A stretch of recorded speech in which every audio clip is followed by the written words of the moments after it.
నాన్న. రామ్మా, ఇదేనా రావడం? అందరూ బాగున్నారమ్మా? మర్యాదలు తర్వాత చూసుకుందాం నాన్న. తమ్ముడితో పాటు నాకు కూడా సమానంగా ఆస్తి పంచివు, లేదంటే కోర్టులో కేసు వేస్తాడంట మీ అల్లుడు.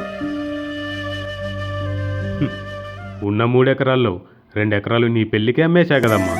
ఇక మిగిలింది 1 ఎకరా పొలం, ఈ ఇల్లే కదా తల్లి. ఇంకా 1 ఎకరం ఉంది కదా, అది చాలా డిమాండ్ ఉన్న పొలం. దాన్ని ఎందుకు వదులుకోవాలి? పంచుతాలేమ్మా, పంచుతా. ఇద్దరికి సమానంగా పంచుతా. ఇప్పుడున్న ఆస్తితో పాటు నేను చేసిన అప్పులు కూడా మీరిద్దరూ సమానంగా పంచుకోవాలి. రేపు పొద్దున నేను మంచాన పడితే నన్ను చూసుకునే బాధ్యత కూడా నీపై ఉంటుంది. మీ అప్పులతో నాకేంటి సంబంధం నాన్న?